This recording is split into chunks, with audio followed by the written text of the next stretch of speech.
नमस्कार साथियों, मैं हूं आपके साथ चेतन पाठक और आप देख रहे हैं एनएमएस न्यूज। मेरे साथ वरिष्ठ पत्रकार पंकज प्रसून जी हैं। बात होगी नए राष्ट्रपति चुने गए डोनाल्ड ट्रंप को लेकर। दरअसल उनके खास दोस्त और रूस के राष्ट्रपति पुतिन ने एक बड़ा बयान उनको लेकर दिया। दरअसल कजाकिस्तान वो पहुंचे हुए थे और कजाकिस्तान में पहुंचकर उन्होंने ट्रंप की सुरक्षा के लिए एक चिंता जाहिर करते हुए कहा कि ट्रंप को सुरक्षित रहना बेहद जरूरी होगा, सतर्क रहना जरूरी होगा। और उन्होंने साथ ही कहा कि उन पर 2 बार हमले हो चुके हैं और अमेरिका का इतिहास रहा है कि कई बड़े नेताओं की हत्या की जा चुकी है। तो ये चिंता जो अब पुतिन ने जताई है, इसको लेकर बात होगी कि आखिर वो क्या कुछ और कहना चाहते हैं। साथ ही उन्होंने बाइडेन को लेकर भी बात की कि बाइडेन ने उनकी नाक में दम किया हुआ है और अब बहुत परेशान किया हुआ है और ट्रंप के आने से वो बेहद खुश। पंकज जी, ये खुशी तो है पुतिन को लेकर और ये खुशी पहले भी जाहिर की गई थी जब उन्होंने बधाई राष्ट्रपति डोनाल्ड ट्रंप को दी। अब चिंता जाहिर की। देखिए, जो बाइडेन का जो प्रशासन चला है ना अमेरिका में पिछले 4 सालों में, उससे बहुत सारे लोग परेशान हैं और बहुत सारे देश परेशान हैं। उसमें रशिया भी है। रशिया में बाइडेन प्रशासन ने और डीप स्टेट ने मिलकर यूक्रेन में जो साजिशें रची और व्लादिमीर पुतिन को जैसे युद्ध में फंसाया है, वो सारी दुनिया ने देखा। उसी डीप स्टेट और बाइडेन प्रशासन से परेशान भारत भी है। आपने देखा कि कैसे भारत में तख्तापलट की कोशिश है, यहां पे सोरोस के माध्यम से पैसे इन्वेस्ट करने की बात और यहां की सरकार को अस्थिर करना, लेफ्ट लिबरल जो इकोसिस्टम है उसे फंडिंग करना, ये सब कुछ भारत की जनता ने देखा। इसी बाइडेन प्रशासन से और डीप स्टेट से चाइना भी परेशान है। चाइना को भी बहुत परेशान किया है इन लोगों ने। इवन सऊदी अरब को परेशान किया है इन लोगों ने। ये जो बाइडेन प्रशासन था ना, देखिए, ये तो हर किसी को पता था कि ये लोग थोड़े से लेफ्टिस्ट है और कोई भी उभरती हुई शक्ति को ये पसंद नहीं कर रहे हैं। जो भी इनका राइवल हो सकता था, प्रोबेबल राइवल, चाहे रशिया हो या चाइना हो या इंडिया हो या इवन ब्राजील हो या साउथ अफ्रीका हो, हर जगह पर इन्होंने डिस्टर्बेंस पैदा करने की कोशिश की। बिल्कुल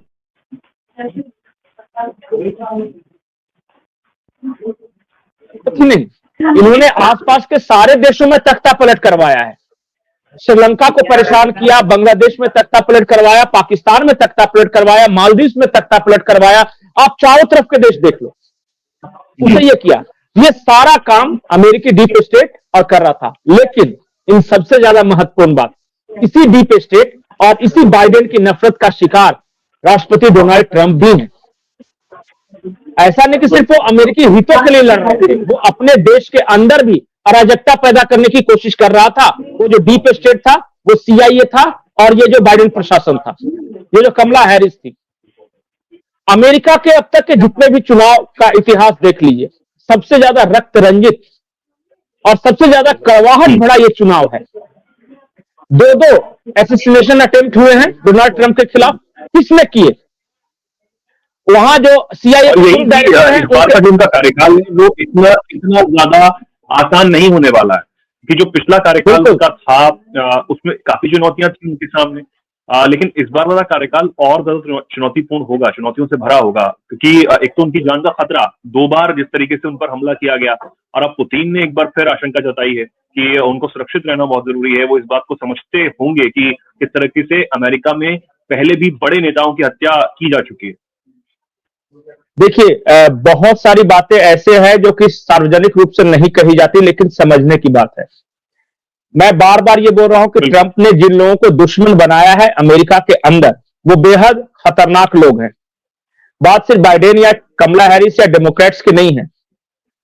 ट्रंप ने अमेरिका के अंदर CIA, डीप स्टेट्स को अपना दुश्मन बनाया है, जो कि बहुत पावरफुल है। बिजनेस लॉबी, मैं तो आज NMS न्यूज पे बोल रहा हूं, एलन मस्क की भी जान को खतरा है। एलन मस्क भी निशाने पर आएंगे, देखिएगा। और अमेरिका के अंदर बहुत सारी साजिशें रची जाएंगी कि किसी भी तरह डोनाल्ड ट्रंप को ट्रैक से उतारा जा सके, वो काम ना कर सके, इसके लिए भी साजिशें रची जाएगी। देखिए, मैं बार बार बोलता हूं, डोनाल्ड ट्रंप क्या है? वो प्योर बिजनेसमैन है और बिजनेसमैन ये देखता है कि मेरी कंपनी का भला कैसे हो। यहां पे कंपनी है, समझिए कि अमेरिका आप मान लीजिए, अमेरिकी लोगों का भला कैसे हो। युद्ध से अमेरिकी लोगों का भला नहीं हो सकता, व्यापार से भला हो सकता है। एक लाइन का उनकी पॉलिसी है। ट्रंप का कहना है कि हम जो यूक्रेन में युद्ध लड़ रहे हैं वो तो हमारा युद्ध है ही नहीं, हम क्यों लड़ रहे हैं उसे, उससे अमेरिकी लोगों का क्या भला है। सिर्फ वो जो डिफेंस लॉबी है उसको भला हो सकता है कि उसे हथियार बेचने हैं, और डिफेंस लॉबी का डायरेक्ट रिलेशन है ये पेंटागन और सीआईए से, और वो सामने मिलकर डील करते हैं कि हमारे ज्यादा से ज्यादा हथियार बिके। अफगानिस्तान से अपने सेना निकालकर यही कह के निकाला था कि हमारा क्या भला हो रहा है वहां पर। बिल्कुल, और नहीं, आम अमेरिकियों का क्या भला है, डोनाल्ड ट्रंप बार बार ये पूछते हैं। देखिए, डिफेंस लॉबी का कहीं भला हो जाए, या फार्मा लॉबी का भला हो जाए, या कहीं सोरोस का भला हो जाए, या रॉकफेलर फाउंडेशन का भला हो जाए, या बिल गेट्स फाउंडेशन का भला हो जाए, और ये ब्लैक ऑप्स जो कंपनी बनाई है जो सारी दुनिया के ब्लैक मनी को मैनेज करती है, उसका भला हो जाए। लेकिन आम अमेरिकियों का भला हो रहा है क्या? वहां लड़ाई क्या चल रही है? इस तरह के जो एलिमेंट्स हैं अमेरिकी सोसाइटी में, चाहे वो डीप स्टेट्स हो गए, चाहे ये जो सो कॉल्ड ग्लोबलिस्ट्स जिसे हम बोलते हैं, उसमें सोरोस भी आ जाएंगे, रॉकफेलर भी आ जाएंगे, जितना मैंने नाम लिया वो सारे आ जाएंगे, वो हो सकते हैं। या फिर कुछ ऐसे बिजनेस हाउसेज जिनको अमेरिकी नागरिक भले ही जाए तिलहंडे में, लेकिन उनके कंपनियों को फायदा होना चाहिए, इस वजह से वो अमेरिकी सरकार की पॉलिसियों को मोल्ड करते थे। अफ्रीका में क्या होगा अमेरिकी सरकार की पॉलिसी, एशिया में क्या होगा, वो बिल्कुल मोल्ड करते थे। और देखिए उनका ईगो कितना बड़ा है कि अगर उनका कोरोना वैक्सीन उन्हें बेचना था, लेकिन भारत ने अपना कोरोना वैक्सीन तैयार करके 80 देशों को एक्सपोर्ट कर दिया, तो वो फार्मा लॉबी नाराज हो गई, और उस फार्मा लॉबी ने डायरेक्ट यहां पे इन्वेस्टमेंट करना शुरू कर दिया उन एलिमेंट्स में जो भारत सरकार को अस्थिर कर सकते हैं या परेशान कर सकते हैं। आप उस चाल को समझिए। और मैं बार बार बोल रहा हूं कि इस मामले में Donald Trump, Vladimir Putin, Xi Jinping और नरेंद्र मोदी सब एक प्लेटफॉर्म पे हैं, और दूसरी ओर के प्लेटफॉर्म पे कौन है? ये बाइडेन। दूसरी ओर के प्लेटफॉर्म पे लेफ्ट लिबरल इकोसिस्टम पूरी दुनिया का, इंक्लूडिंग ट्रूडो। पुतिन ने बाइडेन का जिक्र करते हुए एक और चीज कही है कि ट्रंप के अगले कार्यकाल के लिए जब तक बाइडेन जाते नहीं हैं और वो शपथ नहीं लेते हैं ट्रंप, तब तक बहुत सारी मुश्किलें और खड़ी करने वाले हैं बाइडेन। बिल्कुल, जनवरी तक ये कहा कि ट्रंप जो है, हाँ जनवरी तक, बिल्कुल जनवरी तक, जब तक वो शपथ नहीं लेते हैं। साथ ही ये भी कहा कि ट्रंप जो है वो बहुत स्मार्ट आदमी है और वो युद्ध रुकवाने के लिए, जंग रुकवाने के लिए बहुत करेंगे, अच्छा कुछ अच्छा तो करेंगे। नहीं, देखिए, ट्रंप एकमात्र ऐसे अमेरिका के राष्ट्रपति थे जिन्होंने जंगें नहीं लड़ी अपने जो भी कार्यकाल के दौरान। सबसे ज्यादा जंग लड़ने का रिकॉर्ड ओबामा को था, और फिर ओबामा को ही नोबेल का शांति पुरस्कार भी दिलाया, जिसने सबसे ज्यादा लड़ाई जंग किए हैं। और ट्रंप एकमात्र ऐसे राष्ट्रपति है जिन्होंने नहीं लड़ी है जंग। लेकिन उन्हें कैसे बदनाम किया जाता है कि वो सनकी हैं, वो बिजनेस से ध्यान देते हैं, वो अमेरिका को जो दबदबा है उसका कम कर देंगे। अरे, और ट्रंप कहते हैं कि we will make America stronger. तो अमेरिका स्ट्रांग बने चाहे नहीं बने, लेकिन उसके जो देश है, जो राइवल्स है, वो कमजोर बने। पॉलिसी का ये डिफरेंस है। और दुनिया के जितने कम्युनिस्ट कंट्री हैं, जितने तानाशाह, आप सब देखिएगा कि जो बिडेन की सरकार के साथ थे, और जितने डेमोक्रेटिकली इलेक्टेड या जो पावरफुल कंट्रीज के राष्ट्राध्यक्ष हैं, वो हर कोई चाह रहा था कि बाइडेन जाए। ये दुनिया की लड़ाई है। ये अकेले सिर्फ ऐसा नहीं है कि एक यूक्रेन में हो गया तो सिर्फ पुतिन को परेशानी है। उन्होंने हर देश पे घात किया। और आपको क्या लगता है कि भारत, ये जनवरी तक आप बात कर रहे हैं ना, जनवरी तक देखिएगा इंडिया के अंदर क्या होता है। जनवरी तक देखिएगा कि और खराब सिचुएशन पैदा करेंगे ये जो बिडेन है ना, यूक्रेन में और खराब सिचुएशन। आपको क्या लगता है कि जैसे ही चुनाव खत्म हुआ, रशिया के मेन लैंड में जाके इन्होंने मिसाइलें दागी है यूक्रेन ने। वो क्यों? क्योंकि तनाव और बढ़ाया जा सके, ताकि जनवरी तक जब ट्रंप आए तब तक सिचुएशन इतना वर्स हो कि उसे मैनेज करने में अगले 5-6 महीने निकल जाए। रशिया के खिलाफ मैंने बता ही दिया कि मेनलैंड में जाकर मिसाइलें से अटैक किया। चाइना के खिलाफ ट्रेड वॉर शुरू किया है नया अभी। वो अच्छा बताइए, चाइना के मैन्युफैक्चरिंग को अभी इस सिचुएशन में उस पर इतना टैरिफ लगाने का कोई मतलब नहीं है। भारत के खिलाफ आप देखिए, भारत के खिलाफ नैरेटिव बहुत तरह से करने की कोशिश की जा रही है। उनको इतना समझ में आ गया कि भारत को डिस्टर्ब करना है तो किसी समाज के एक तबके को सड़कों पर बिठा दो, और वो इस कोशिश में लगे हुए हैं। आपको लगता हो कि भारत सरकार ने वक्फ बोर्ड एक्ट को वापस जेपीसी में क्यों भेज दिया? वो इसलिए भेज दिया कि भारत सरकार को खबर लग चुकी थी कि वक्फ बोर्ड के नाम पे यहां अराजकता पैदा करने के लिए पैसे आ चुके हैं। जरा भी कुछ डिसीजन लेती तो ये लोग अलग अलग शहरों में अराजकता फैलाते, इसलिए उसको डक करने के लिए इन्होंने कहा कि चलो आगे बढ़ाओ। और बहुत तरह किस तरह कोशिशें हो रही है, असामान्य कोशिशें। मिडिल ईस्ट में संघर्ष चल रहा है, उस पर भी असर पड़ेगा। बिल्कुल बिल्कुल। आप बताइए, आपको मैं बार बार ये बोल रहा हूं कि ईरान के खिलाफ जो भी सैंक्शंस थे, एक स्टेटस को था कि जहां था वहां था। उसके बाद बाइडेन ये तो कहते हैं, बिल्कुल बाइडेन ये तो कहते हैं कि आप सीज फायर करिए, आप रोकिए। हालांकि अभी जो चीजें चल रही हैं वो अलग है, लेकिन मैं पुरानी बातों की बात कर रहा हूँ कि जब तक बाइडेन के हाथ में चीजें थी तब वो ये कहते हैं कि आप रोकिए। ईरान को चेतावनी देते हैं कि हम पूरी तरीके से साथ खड़े हैं। ठीक है, आप साथ खड़े हैं, लेकिन क्या आप जंग चाहते हैं या नहीं चाहते हैं? ट्रंप तो ये कहते हैं कि मैं अगर होता तो जंग होती ही नहीं, ना मिडिल ईस्ट में जंग होती और ना फिर रूस और यूक्रेन की जंग शुरू होती। बिल्कुल, ट्रंप ने सही कहा। ये दोनों जंगों के पीछे, यूक्रेन वाली जंग हो या फिर जो इजराइल हमास या इजराइल ये ईरान जो जंग आप देख रहे हैं इनडायरेक्टली, ये जंग क्रिएट किया हुआ है अमेरिका का। ये जंग क्रिएट किया हुआ अमेरिकी डीप स्टेट्स का। और वो क्यों किया हुआ है मैं साफ साफ बताता हूं आपको। देखिए, ईरान ने कोशिश की थी कुछ साल पहले कि वो शिया देश है और वो अरब का एक लीडिंग कंट्री बन जाए और अरब के तमाम जो शिया मुल्क हैं या फिर जो वो है वो उसके छत्र छाया में आ जाए और वो सऊदी अरबिया का जो प्रभुत्व है उसको किस तरह खत्म करके, मतलब एक कॉम्पिटिटिव माहौल जो मोनोपोली है उसको खत्म करे। ये हुआ। उसके लिए ईरान ने कई स्टेप्स उठाए थे। भारत के साथ चाबहार पोर्ट का डील किया था, चाइना के साथ ग्वादर और चाबहार पोर्ट को ट्विन पोर्ट का नाम दिया था, और फिर एक सिल्क रूट नया विकसित करने की बात कही थी। यह बात अमेरिका को पसंद नहीं आई। सबसे पहले तो बाइडेन आए यहां पे भारत और उन्होंने एक नया ट्रेड रूट की घोषणा की कि भारत, सऊदी अरबिया, इजराइल और फिर जाके वो यूरोप, फिर अमेरिका में जाएगा। यहां तक कोई हर्ज नहीं था अगर ट्रेड एंड कॉमर्स को लेकर रहे। लेकिन बाइडेन सिर्फ इतने से खुश नहीं थे, उन्हें वो ईरान वाला जो प्रपोजल था उसको खत्म भी करना था, नेस्तनाबूद भी करना था। और इसलिए देखिए, मैं बार बार बोलता हूं कि दुनिया के जितने टेररिस्ट ऑर्गेनाइजेशन आप देख रहे हैं वो कहीं ना कहीं क्रिएट किया हुआ है, सीआईए बैक्ड है। सीआईए उसको बैकअप देती है। आपको क्या लगता है आईएसआईएस को किसने खड़ा किया होगा? अमेरिका पे आरोप लगे कि अमेरिका ने खड़ा किया है, सीआईए ने खड़ा किया। तालिबान को किसने खड़ा किया? सीआईए ने खड़ा किया। अल कायदा को किसने खड़ा किया? सीआईए ने खड़ा किया। वो नासिर जो थे उनको किसने खड़ा किया? सीआईए ने खड़ा किया। उसी तरह आप पता लगाइए कि ये जो हुती विद्रोही हैं या फिर जो हमास है, उनके पीछे कौन, किसकी तरह हथियार कहां से मिल रहे हैं फिलिस्तीनियों को इतने सारे, और जाके जो हथियार वो इस्तेमाल कर रहे हैं आप देखिए वो हथियार कहां के मेड इन अमेरिका है कि नहीं।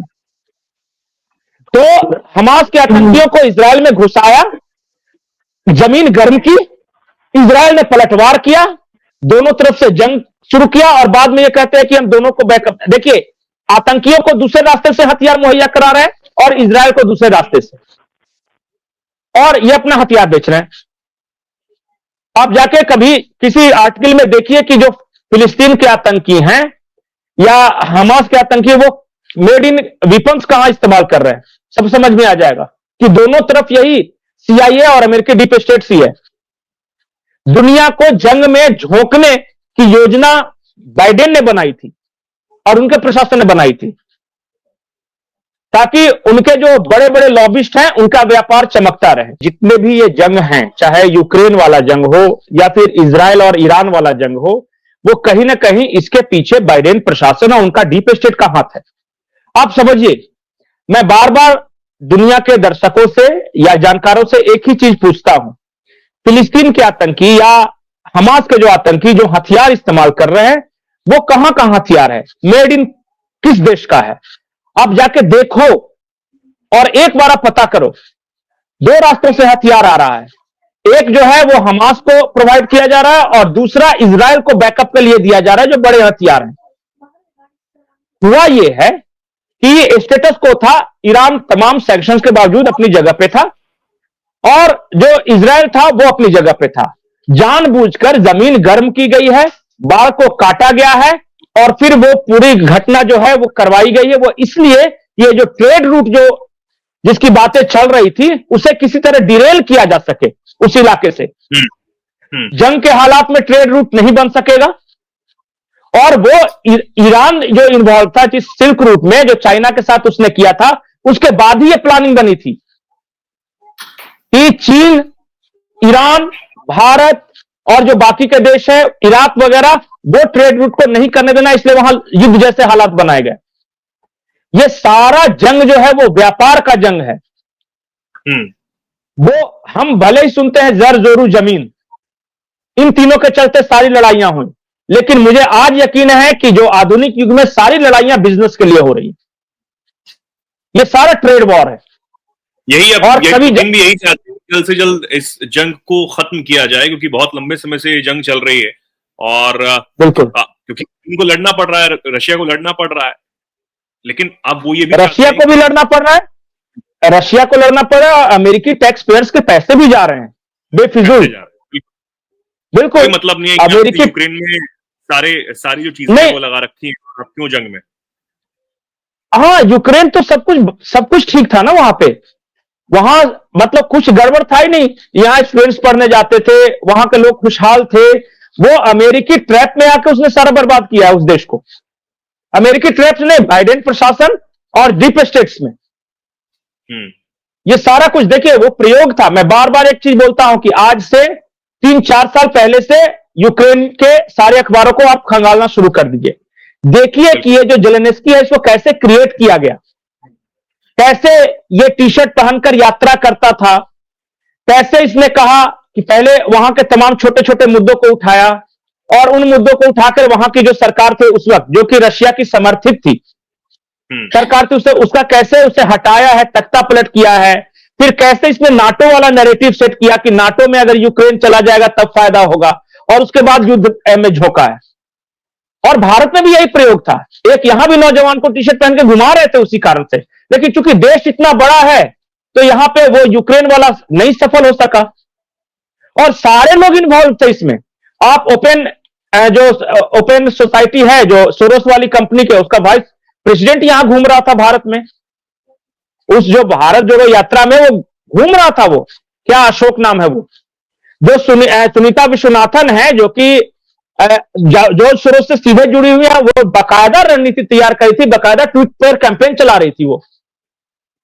अब नहीं हो सका यहां पे, लेकिन बहुत सारे देशों में इस तरह के प्रयोग हुए। मैं तो बार बार बोल रहा हूं कि आप पिछले 20 साल के इतिहास को देख लो। आप तहरीर स्क्वायर का नाम सुना है ना, उसके पीछे की पूरी कहानी पढ़ो, देखो कैसे फेसबुक के माध्यम से अमेरिकन डीप स्टेट ने वहां हुस्ने मुबारक का तख्ता पलट किया। लेकिन अब ट्रंप के आने के बाद बहुत सारी चीजें बदलने वाली हैं, इस बात को पुतिन भी समझ रहे हैं, और जंग खत्म होगी। देखिए, ये भी तो ट्रंप की नीति साफ है। ट्रंप की नीति साफ है। हमें अमेरिकन टैक्सपेयर के पैसों को इस तरह बेफिजूल खर्च नहीं करना है।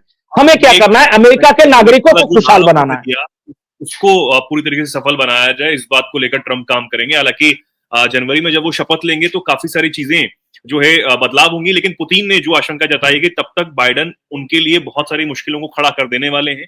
और सबसे बड़ी बात है कि इस कार्यकाल को वो अच्छी तरीके से खत्म करें, इस बात की चिंता भी पुतिन ने यहाँ पर जताई है, क्योंकि जो हमले उनके ऊपर हुए और उनकी सुरक्षा को खतरा है, ये पुतिन कहते हुए नजर आ रहे हैं। ठीक है, देखते हैं कि ये कार्यकाल जो राष्ट्रपति ट्रंप का होगा वो कैसा होगा और क्या कुछ वो नया करने वाले हैं, ये भी इस पर नजर बनी रहेगी। बहुत बहुत धन्यवाद पंकज जी, आपको हमारे साथ जुड़ने के लिए, और हमारे दर्शकों को भी बहुत बहुत धन्यवाद। तमाम ऐसी जानकारियों के लिए, खबरों के लिए जुड़े रहिए एनएमएफ न्यूज के साथ। नमस्कार।